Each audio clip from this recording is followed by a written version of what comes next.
Welcome back to the Mind Body Project. Thanks for taking a little time to join me today.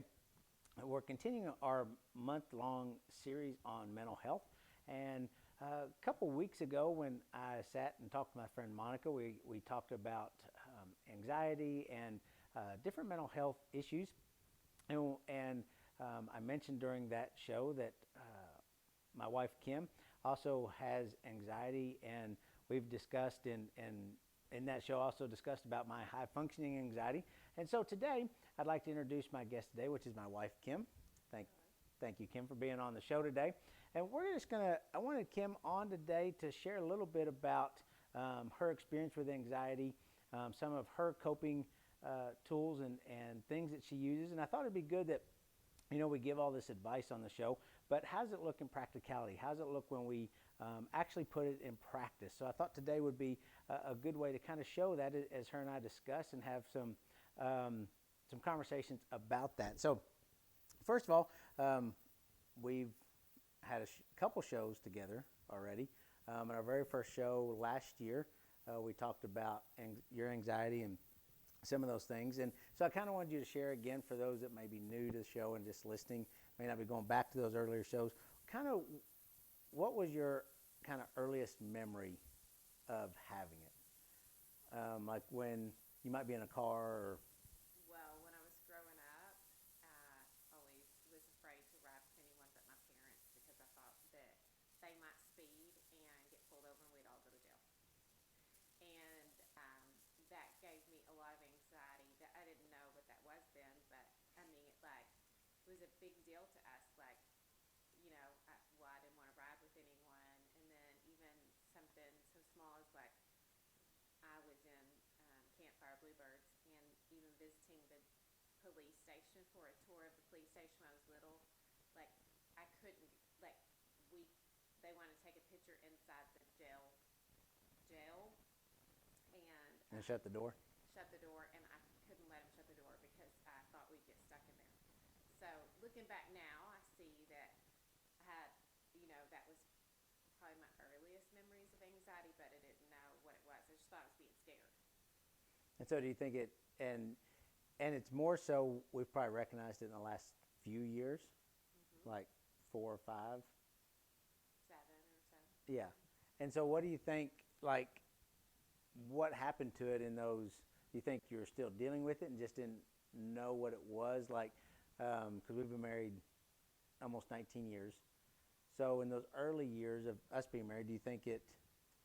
I think that it took a back seat because there was so many other things going on as far as we had 4 kids, and when we got married, we had 4 kids under the age of 6, and I don't think you get time to even think to do anything for yourself or even think of how you feel. You're just busy raising kids and trying to do the best that you can to not ruin them. And so you just put yourself on the back burner. Right. And so, over the last... You just survive. You're just surviving yeah. as a young parent of young kids. Yeah. And so as we've really recognized it more and more the last few years, 5 or 6 years, and it's still, it's still a real thing. It still happens. Just like being on the show today, I asked you just the day before Last night. if you would be on, and you started having anxiety about it because I didn't give you a heads up. All the other things you had to do to get ready for it, because not only are we audio, but we're also on YouTube, on video. Right. So that's a big difference than we've done the show before together, where we might just be in my office and we're speaking into a microphone. So, and so part of me knowing your anxiety, knew it would give you anxiety, and so instead of extending the anxiety over days, I waited till the night before to ask you if you would, so you wouldn't have time to... Yeah, that was a nice move. Yeah. To put up with that, to have to deal with that. Yeah. So we also talked about, I think it was beginning of the year, your word, or maybe it was the middle of the year, but anyhow, Your word for last year was what? Self. Okay. Why was it self?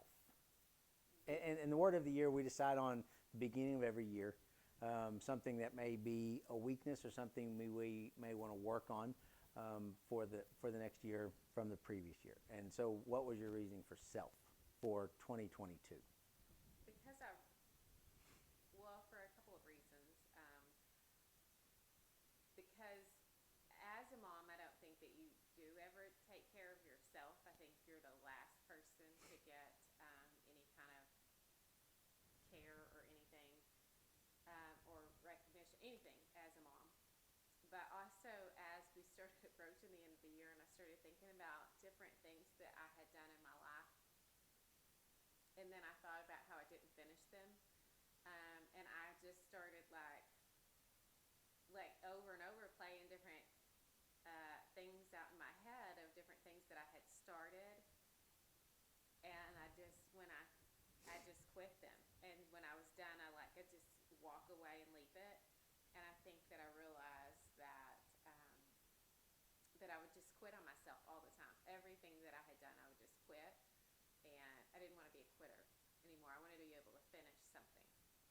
So that turned into not quitting on myself. And so, with that word self, how did that direct 2022? And how did your 2022 end up utilizing the word self? I didn't quit on anything. And it dictated what I would say I would do because I knew I couldn't quit. So if you know that you've made a deal with yourself that you won't quit, then you have to be very picky about what you say you will do because you have to finish it. Because you have to be honest about knowing yourself, like, yeah, I'd like to say yes, but knowing myself, I probably wouldn't finish that. Correct. And that would go against my word and with the promise I made to myself for self. Yep. So, do you think using that word helped you in some of those situations that might have caused you potential anxiety? Because what are some of your anxiety triggers? Let me get my book out. Lots of things. It's too numerous to list, but talking in front of people or going into strange settings or just being in situations I feel like I don't know what I'm supposed to do, or new people, or going to a new restaurant. I mean, anything new. If I don't know how it's going to go or play out, then it's going to cause a lot of issues. And so, with the word self, did that keep you some from saying yes to some things because you knew of the anxiety it would cause you? Yeah, I mean, I think that I have started becoming more aware of how I'm going to be. So a lot of times when I get asked to do different things, I can just say, I can't. I'm just not in it. Because I just know that the day would come of when the plans were made, and I'd be like, why did I do that? Because I don't want to go. And because you've done that enough that you know of yourself that when the time comes, you're not going to want to do it, or Right. it's going to cause you massive anxiety, nervousness. And so, one of your techniques is that you're able to look ahead and go, I know myself well enough. I'd really like to do that. I really have good intentions. But come that day and time, I'm going to go, why in the world would I ever say yes to this? Because it's going to be a new environment, new people, something I haven't ever tried before. And so it keeps you from saying yes. Right. And so do you feel like you miss out on opportunities? Oh, well, yeah. Sure. I mean, like, new experiences. Even so, something small is like thinking, I would love to go try that restaurant or something like that, but I don't know. Do you walk in and order, or do you wait to be seated? I mean, do they like come to you and say, hang on, we're going to go? I mean, like, or do I just go and sit down? Or, I mean, it's just a whole host of questions that would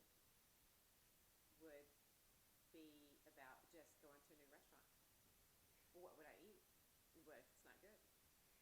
And so for me, it would be, I don't have those thoughts of, oh, we're going to have to sit ourselves, what we're going to eat, all Good. those So you things. just would walk in and be like, oh, okay. And that's crazy to me. But you have these gazillion thoughts of Right.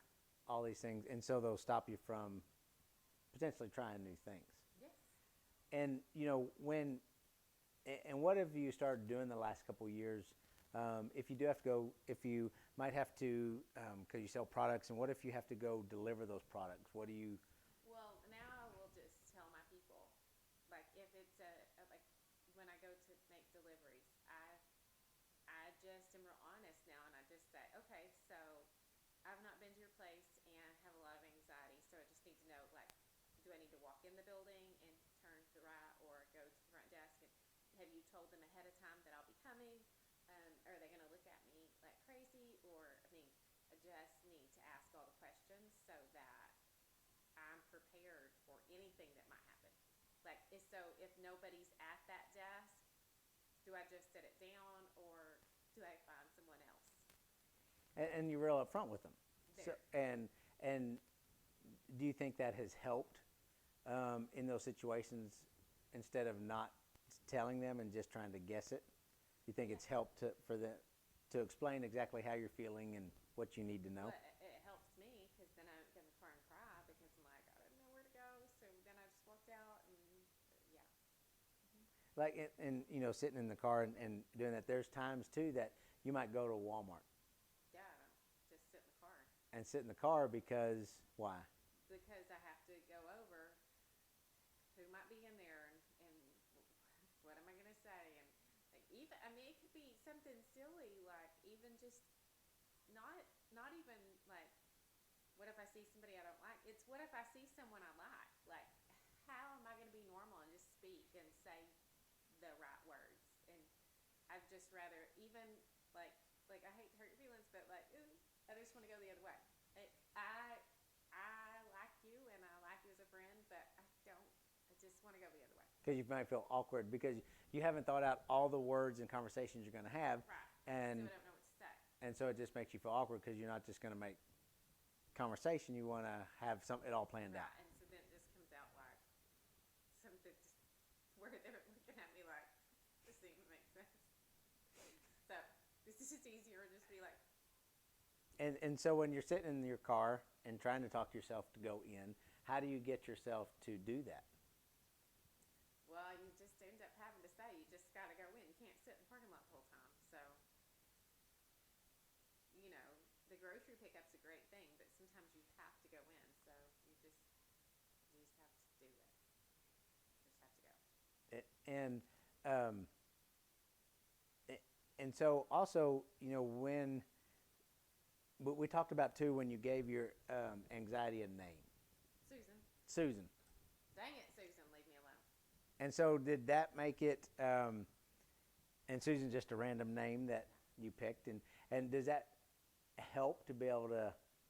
I mean, you just be like, here she is, she's with us. And I don't know that it, I mean, maybe it helps. It just kind of identifies it. So, like, when I might be like in that moment,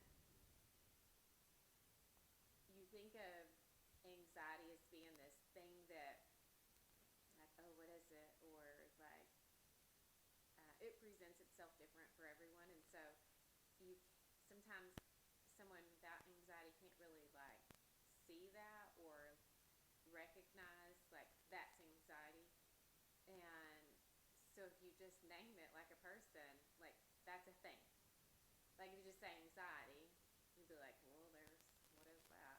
This is Susan. She's with us, and she's going to be with us the duration of this things that we do.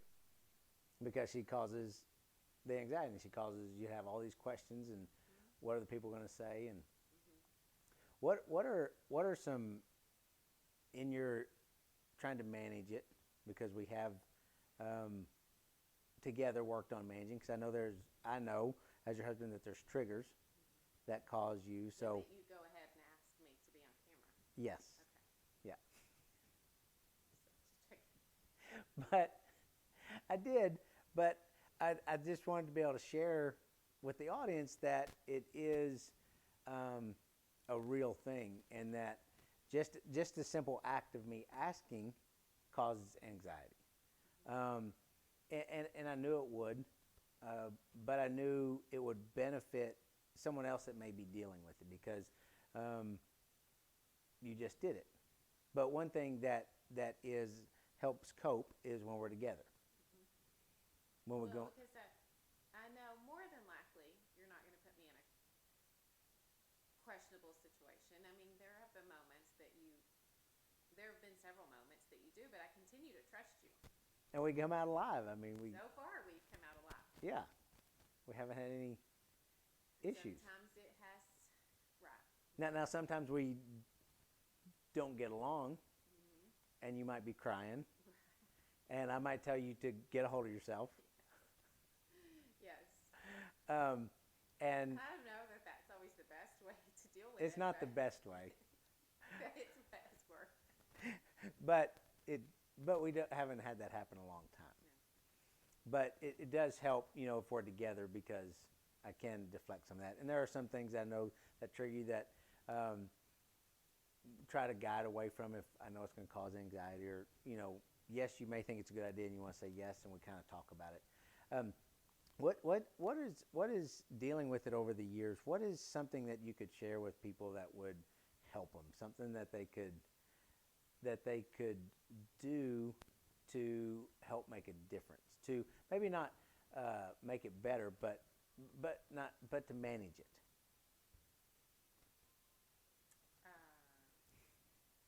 I wasn't prepared for that question, so I don't. Maybe, um, maybe like I don't know what the word is I'm looking for. So just what's a way that you manage? What's one of the things that is your kind of go-to Well, I to clean manage it? to manage, but I mean you can't just be like at Walmart and start cleaning their shelves for them. So I mean I can clean at home, but it's not like when we go places I just take over and be like, "Oh, let me clean that for you." It's gonna make me feel better, really. I mean, I think it's you just have to recognize,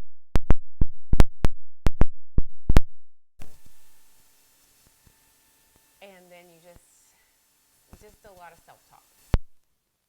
And it's practice of self-talk, because it's been many years of working on self-talk, to get yourself to go into Walmart, and also recognizing, like you said, recognizing what your triggers are, and knowing that when you're at home, if you have anxiety, and sometimes you'll tell me you do, and I'll say you're at home, and I'll ask what it is, and you'll say I don't really know, I just have anxiety today.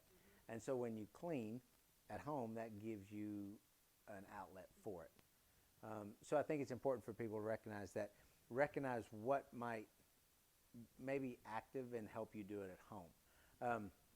And then when you're out, recognize those things that start to trigger it. And confront them, just like, and not necessarily be shameful of it. And like you do, when you go and make deliveries, you tell people right from the get-go, hey, I have anxiety, so please let me know where I need to go, who I need to talk to, who I need to leave with, because if not, then I'll go out to my car and cry. Right. And you won't get your things. And be upset. So I think I think that's a good point, is recognize and see what managing tools work for you. Just like talked about in last week's show was about food, how we can manage our mind that way. Also, Monica and I talked about different ways to manage it, from grounding. One of the to be able to tell when you're having anxiety, and I just can look at you, is that like right now you're playing with your fingers or your nails, and so I know then that you're nervous and having anxiety at that moment. So it's important that, you can see that even doing this is causing you anxiety, even as we sit here.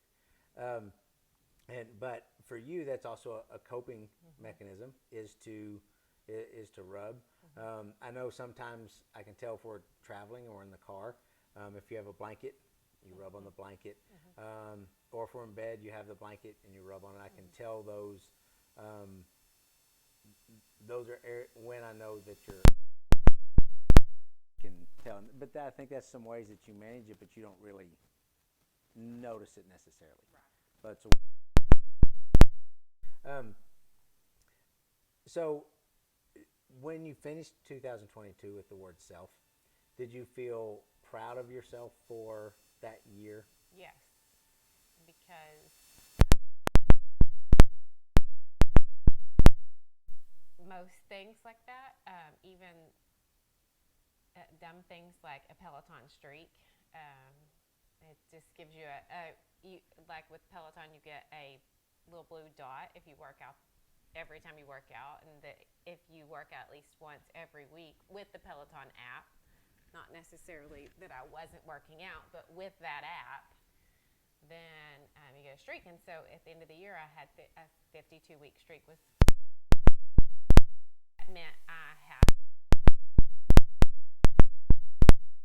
record all my workouts at least once a week. So that was a big deal. I didn't quit. And you didn't quit. Mm-hmm. And a couple shows ago about exercise and diet and all that, and you maintain eating. So those are things that are already in place. Of course, those are the things that you'd go to that if you're not already in an exercise routine or a good diet, those are places to start.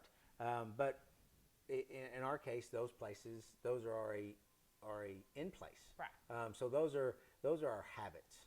Those are your habits that, what days you exercise. We're big about meal planning and prepping, so those foods are prepped. Because too, that can give you anxiety. And it's because I don't know how. I do know how. I have my meals prepped and they're all in that and eat that for lunch, and I'm going to grab this one and eat that for dinner, and I don't have to think about it. But if I don't have that, then maybe I don't know. And for you, that's a way to manage the anxiety. Yes, it's meal prepping, but also for yourself that if you don't meal prep, you could very easily not eat. Right. Just because it's harder to try to figure something out than just not eat. Right. I don't want to take the time to try to figure it out or try to get it together. So meal prepping is, yes, it's healthy, but also for you, it's a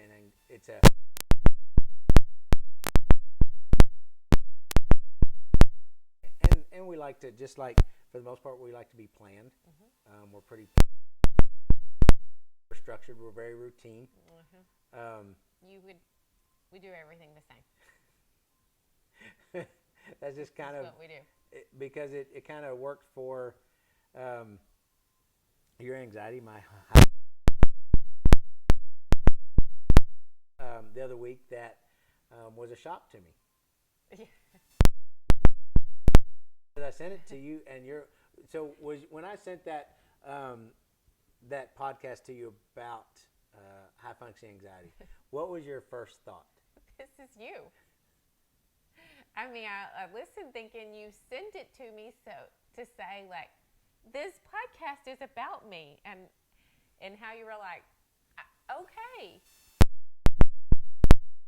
That was not what you were thinking. No, because you sent it back to me like, well, what'd you think? And I was thinking about that it was you. And so then when I read different ears, then I could tell that it was me. Mm-hmm. So which was a shock to me, as I told you, that I didn't think, if you probably can't see our dog down there. My support dog is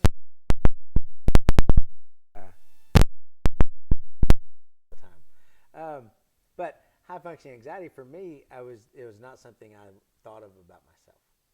But then when I saw that, watched that, had contacted Monica, and through discussion, it I could see all those characteristics in myself. And so that deal and cope with those, and because we can, and I think that's an important thing as a couple is the communication of that anxiety. What causes that? What's going on? And for me to say I don't understand necessarily your anxiety, have it, but things that cause you anxiety I can't really understand. Like going into a restaurant like that. That doesn't. I don't really understand. And we try to work on it together. So and I think that's important. We don't always have to understand it, but we have to accept it and help with our spouse, our significant other, our friends in order to help them cope with it. So any other thoughts you'd like to share about ways you manage or that people can? Well, I would love to say that I have that some of the things that Monica had mentioned. One of the ones that she mentioned was journaling, and I would love to say that I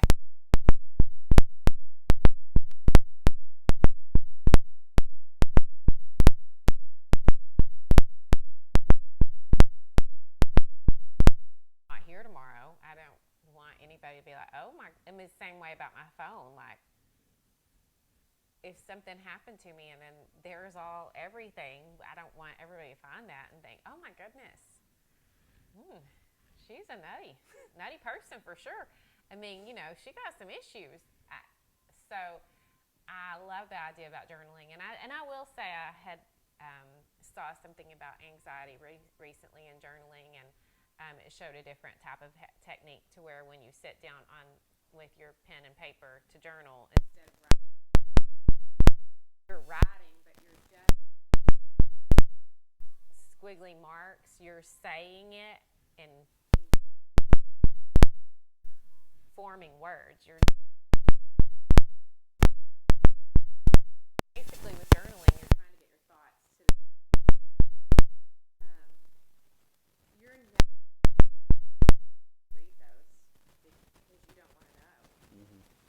So that's kind of the same purpose with writing away with all those thoughts flowing, because you're never going to go back to read it to say that I didn't do it, and I didn't start it, so I didn't quit it. And not quitting in for 2023. I do.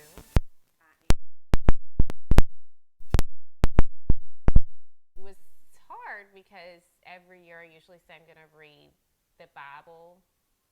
I didn't say that last year because I knew I would quit. But I always have intentions of reading the Bible through in a year, and I didn't have that last year because I didn't want to start. One of my good friends had asked me through this year, and I had to really think about that because I wasn't going to quit. So we are on day 8. Still going strong. And so you probably quit on reading the Bible in years past. Yes. And you said yes this time. Yes. What is different that you're doing in reading the Bible that's making it better? To make it better for you. This year, not only am I reading it in my real Bible, but with the Bible app, I have it read because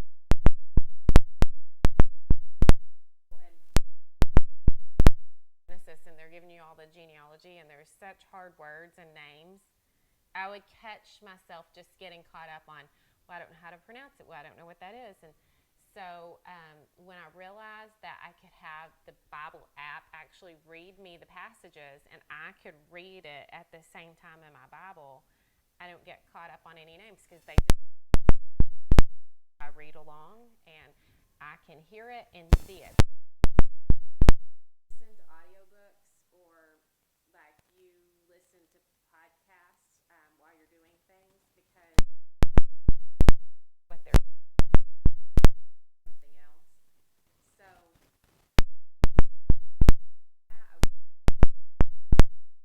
to because my mind would be other places, but to actually have it keeps me like I can hear it and I see it. Reading only, you get caught up in the What am I don't even know. I don't So too, with your Bible study, that's helping you be more engaged. Is that following reading the passages that you're scheduled to read? There's also a daily podcast that summarizes what you just read. You get about a 6 to 7 minute daily podcast that summarizes exactly what you just read, and some of it you just go, I didn't even know that that's what they were talking about. I mean, like I was clueless. Like I didn't know that the words I just read meant those things. So it's been very helpful. And with that too, you can stay engaged because you just read it and listened to it, and it's 5-6 minutes. It's short because also, I mean, you can get sidetracked pretty easy. Very easily. Mm-hmm. So for you, it's again, it's going back to recognizing what works and what doesn't work. Recognizing that just reading alone is not going to work. Right. Listening alone is not going to work. No. But when you put those two I together, have them all together. yeah, and then the summarize of it to kind of explain what you just read kind of brings it all together. Right, because otherwise I would just think like, okay, so I just read this today. Interesting. Didn't really know what it all meant, but I read it. Mm-hmm. So, And so I won't quit. You won't quit. And I think it's, again, important that you find ways that, and especially with managing anxiety, find ways that work for you. It's just like maybe if you're learning things like we'd call TikTok, when you watch TikTok, your podcast, because anywhere from 10 seconds to 3 minutes, I'm good. that keeps you engaged, and you need your mind moving, so it's on to the next one, on to the next one. For me, I can stay engaged in a podcast for an hour and listen while I'm doing other things and stay engaged. Right. But that's how we're different, and we both get. You tell me great information that you learn on TikTok. Yes. I tell you information I learn on podcast. Yes. And so we both get great information. We just take it in a different way. Right. Like as we prepared for taking a tour of Texas over the weekend, and one of our friends had said, "So will y'all just put a podcast on and listen to that?" Well, it was a 5.5 hour trip. One of the first leg. I'm like, no, we won't be doing that. I can't listen to a podcast. I would be completely zoned out. And like for me, I could You go the would've- whole that 5.5 would've hours been- and yes. listen to podcast after podcast Yes, after where podcast. I would think of that as like being on a trip with my dad back in the day and listening to talk radio the entire time. Like, what is enjoyable about that? Nothing. Nothingness. Right. So we compromise, Right. and we might listen to a short one, 30 minutes, maybe a sermon or something, and then we listen to 70s country. Yes. And So I can sing to you. yes. So, and Kim and That I's, helps me cope with my anxiety. and the way Kim and I pass time on road trips is we might listen to a short podcast. We'll listen to 70s country, old country, and then as we go through little towns, she'll Google it and Wikipedia it and share with me the special thing about that town. Yeah, if somebody famous was from there, or if really there was 342 people live here and they have nothing. Because again, you kind of need something to do while we're going down the road. Mm-hmm. And then that's a way and we have a conversation about it, and it's fun, and we learn things, and you're the directions person, and same thing for when we go to restaurants, even if it's new restaurants, you've already checked them out. You've Googled them, you've checked their Yelp score and all their rating and reviews, and hopefully it'll tell you if do you seat yourself, and you've looked at the menu, so you kind of already know what you're going to order. Yes. So all this is It's a project. It's a project, but it's a way over the years that we just manage it. That's how we know it's going to be. Because we love to travel, and the crazy thing is we love to go new places, but yet new things give you anxiety. Right. but you do a lot of research on the way to understand what is to be expected when we get there. Right. Whether we road trip, whether we fly, in the United States, out of the United States, whatever it is, you do all the research for it, I do. and it's fun because then we get to learn there's a lot of neat little places in Texas and the United States that we miss, and so I think sometimes we think maybe anxiety it's a kind of a pain, but we've got a lot of neat stuff from it too. That's right. I mean, we get tunes together. We get to know little. We would think useless information that probably nobody ever knows about little towns. Right. And you come home to a spotless house every day. That's right. So, because it's just how you cope. So, that's a little bit about how anxiety looks in real life. When we talk about and you hear about all the things that how do you manage it? What do you do? All those tools and techniques are great, but we want to share with you a little bit today. How do we put those in practice, and how do we manage it together, doing it together? And I thought Kim is really good at explaining how she does it, and is open and honest about it, even though right now it's causing her lots of anxiety, and she really just wants to be done with it. So as each of you hear, when I tell Kim good night, she's the one that I tell good night at the ending of every show. So thank you, Kim, for sharing your anxiety, and Susan with us, and some of the tools sitting right over there next to Tango, which you can't see, but he's on the floor right there, a big lab. Yep. So thank you for sharing and being open and honest, and sharing some tools and techniques that can help others to cope with their anxiety. So, hey, we'll see y'all next time. As I tell my wife Kim every night before I go to bed, it's Bottom of the Night, Double A, out.